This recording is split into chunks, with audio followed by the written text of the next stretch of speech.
आप सभी को दीपावली की बहुत बहुत हार्दिक शुभकामनाएं। आज मैं आप सभी को बताऊंगा दोस्तों, लक्ष्मी पूजन में हमेशा व्यक्ति एक गलती अवश्य करता है। बहुत लोगों को ये नहीं पता होगा कि लक्ष्मी जी की पूजन में क्या क्या विधि है और किस तरीके से हमें पूजा करनी चाहिए।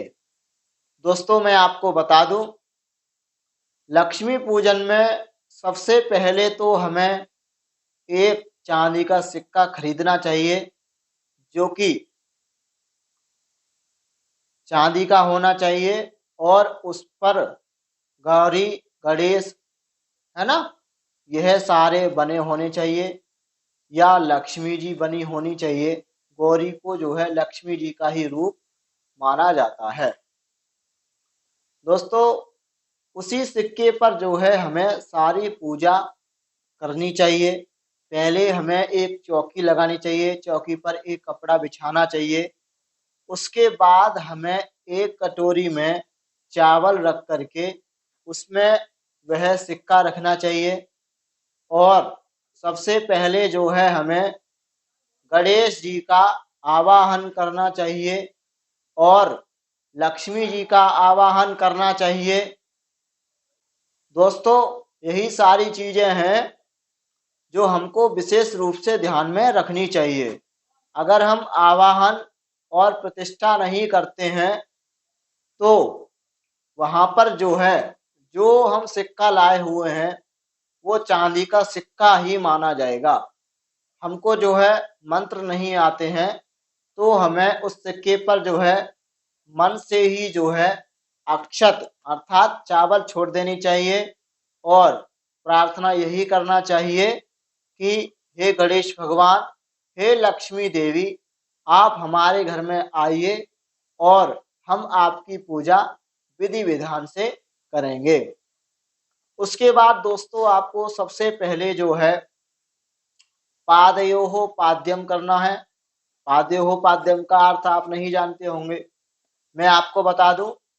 पादयोः पाद्यम का अर्थ है, सबसे पहले कोई व्यक्ति हमारे घर में आता है तो उसके पैर धुलाए जाते हैं।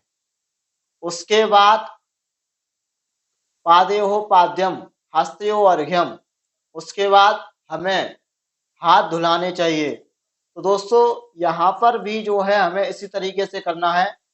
आपको एक पात्र में जल लेना है, उसमें गंगा जल डाल लेना है और एक बार आचमनी या चम्मच से जो है पादयोः पाद्यम करना है। उसके बाद पुनः जल छोड़ना है। हस्तयोः अर्घ्यम, पुनः जल छोड़ना है। हस्तयोः अर्घ्यम, उसके बाद हम क्या करते हैं, मुखे आचमनीयम। जब कोई व्यक्ति आता है तो पैर पैर धुलाते हैं, उसके बाद उनके हाथ धुलाते हैं, हस्तयोः अर्घ्यम, उसके बाद उनको जल देते हैं पीने के लिए। तो यहाँ पर भी जो है हम क्या बोलेंगे, मुखे आचमनीयम में हम भी पुनः से जल देंगे उनको। ठीक है, हस्तयोः अर्घ्यम मुखे आचमनीयम सर्वांगे स्नानियम। फिर उनको जो है हम पूरा स्नान कराते हैं। दोस्तों स्नान हमें कैसे कराना है, उस सिक्के को एक किसी पात्र में लीजिए और पात्र में एक आचमनी जल जो है उस सिक्के पर छोड़िए, तो क्या हो गया, सर्वांगे स्नानियम। अब दोस्तों जब हम लोग नहाते हैं तो हम लोग नहाने के बाद साबुन वगैरह लगाते हैं। तो हमारे जो भगवान का साबुन वगैरह है, शैम्पू वगैरह है, वो क्या है, पंचामृत है, दूध है, दही है, शहद है, घी है, बूरा है। तो दोस्तों सबसे पहले जो है आपको सिक्कों को दूध से नवाना है, उसके बाद आपको दही से नवाना है, उसके बाद आपको घी से नवाना है, उसके बाद आपको शहद से नवाना है, उसके बाद आपको दोस्तों बूरे से स्नान कराना है। इन स्नानों के बाद आपको पंचामृत जो है चढ़ाना है, जो कि दूध दही शहद घी बूरा से पंचामृत बनाएंगे आप। फिर पंचामृत स्नान कराने के बाद उस सिक्के को अच्छे से मलिए और उसके बाद उनको शुद्धोदक स्नान बोलते हैं। जैसे हम साबुन लगाने के बाद पुनः स्नान करते हैं, नहाते हैं, उसी प्रकार से हमें भगवान को भी नहाना चाहिए। पंचामृत के बाद पुनः शुद्ध जल से स्नान कराएंगे। फिर हमें जो है उस सिक्के को जो है पोंछ देना है। क्या करना है? पोंछ देना है। पोंछ देने के बाद आप कोई कपड़ा हो आपके पास या रुई हो, उससे पोंछ देना है। उसके बाद आपको दोस्तों पुनः सिक्का जहां से आपने उठाया था वहीं पर जो है आप रख दें। और दोस्तों उसके बाद हमें वस्त्रोपवस्त्रम, जो आप लक्ष्मी और गणेश जी के लिए वस्त्र लेकर के आए हैं, अथवा आपके पास कलावा है तो दो दो कलावा जो है आप उस सिक्के पर चढ़ा दें। वस्त्रोपवस्त्रम हो गया। वस्त्रांते आता है आचमनीयम जलम समर्पयामि। तो दोस्तों आचमन के लिए जल देंगे। जैसे हम कोई नया वस्त्र धारण करते हैं तो हमें जल थोड़ा लगा करके या गंगा जल लगा करके या धुल करके जो है पहनना चाहिए। उसी तरीके से वस्त्र पहनाने के बाद हमें आचमनीय जल छोड़ना है। उसके बाद गणेश जी के लिए एक जनेऊ हमें चढ़ाना है। जनेऊ के बाद जो है हमें क्या करना है दोस्तों? चंदन लगाना है, टीका लगाना है। महालक्ष्मी जी को आप रोली लगाते हैं या चंदन लगाते हैं, जो भी आपके पास सुविधा हो। उसके बाद उस सिक्के पर रोली, चंदन जो भी लगाएं वो लगा दें। उसके बाद आपको अक्षत लगाने हैं अर्थात चावल लगाने हैं। चावल के बाद आता है अक्षतान समर्पयामि, फिर आता है पुष्पाणि। आपके पास माला हो तो आप माला चढ़ा सकते हैं, नहीं तो आपके पास फूल हो तो आप फूल लक्ष्मी जी को चढ़ा सकते हैं। पुष्पम च पुष्पमालाम समर्पयामि। उसके बाद गणेश जी के लिए दूब घास चढ़ा सकते हैं आप। गणेश जी को अति प्रिय है दूब घास। उससे दूब घास चढ़ाने से जो है हमारी बुद्धि बढ़ती है और ज्ञान में बच्चा जो है आगे बढ़ता रहता है। दूब घास के बाद दोस्तों आपको कमल के पुष्प चढ़ाने हैं महालक्ष्मी जी को। उसके बाद दोस्तों दूब घास हो गया, फिर उसके बाद हमें इत्र लगाना है, सुगंधित द्रव्य लगाना है। उसके बाद हमें गुलाल है, अबरक है, यह सारी चीज जो है हमें चढ़ानी है।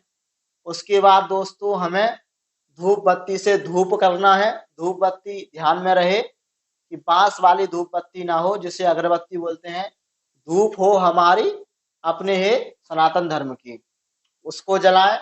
उसके बाद दीप दिखाएं। दीप दिखाने के बाद दोस्तों पुनः से हाथ धुलेंगे हम। जब भी हम आरती करते हैं या दीपक दिखाते हैं तो हमें हमेशा हाथ धुलने चाहिए। हाथ धुलें। उसके बाद जो भी आप मिष्ठान फल लेकर के आए हैं वह माता रानी के समक्ष रखें, भोग लगाएं। भोग लगाने के बाद आपको 5 बार जल छोड़ना है। ओम प्राणाय स्वाहा, ओम अपानाय स्वाहा, ओम व्यानाय स्वाहा, ओम उदानाय स्वाहा, ओम समानाय स्वाहा। इसी तरीके से जो है आपको 5 बार जल छोड़ना है। उसके बाद जो है आपको इस तरीके से पुष्प लेकर के चंदन में लगा करके इस तरीके से जो है आपको माता रानी के सामने छोड़ देने हैं, उस सिक्के के सामने करोड़ वर्धन करना है। उसके बाद आपको जो है दोस्तों मंत्र पुष्पांजलि करनी है। मंत्र पुष्पांजलि प्रार्थना में के बाद आपको जो है क्या पढ़ना है? महिषासुर मर्दिनी स्तोत्र का पाठ कर सकते हैं आप, श्री सूक्त का पाठ कर सकते हैं आप, कनक धारा का पाठ कर सकते हैं आप, लक्ष्मी सूक्त का पाठ कर सकते हैं आप। इन सारे चीजों का पाठ कर सकते हैं। अगर आपको लक्ष्मी जी का कोई भजन आता है उसे आप कर सकते हैं, गणेश जी का कोई भजन आता है उसे कर सकते हैं। इसको करने के बाद दोस्तों मुख्य जो चीज आती है वो मैं आपको अब बताने वाला हूँ। मुख्य चीज जो है व्यक्ति को नहीं पता होता है कि महालक्ष्मी पूजन में क्या करना चाहिए। दोस्तों जो आप कैलेंडर लाए होते हैं, कैलेंडर में जो लक्ष्मी जी छपी होती हैं उसकी भी पूजा हमें करनी होती है। वो पोस्टर जो है हमें हमेशा चौकी के सामने लगाना चाहिए और उस तस्वीर पर हमेशा दोस्तों एक पान का पत्ता लें और पान के पत्ते में जो है घी लगा करके माता रानी के जो है माथे पर चिपका देना है। यह मुख्य पूजन माना जाता है महालक्ष्मी पूजन में। जो अधिकतर लोगों को नहीं पता होता है। दोस्तों उसके बाद आपको जो है आरती वगैरह करनी है, क्षमा प्रार्थना करनी है, और भी जो भी आप कोई स्तोत्र का पाठ करना चाहते हैं वो आप करें। यह रहा हमारा दीपावली पर महालक्ष्मी पूजन का विधि विधान से किया गया कार्य।